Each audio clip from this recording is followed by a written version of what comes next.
Jangan bicara kalau berdusta. Lidah itu sangat tajam, tajamnya lebih dari pedang.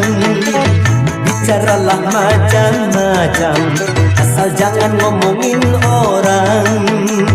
Karena dari omongan bisa menimbulkan salah paham. Karena dari omongan bisa menimbulkan keributan.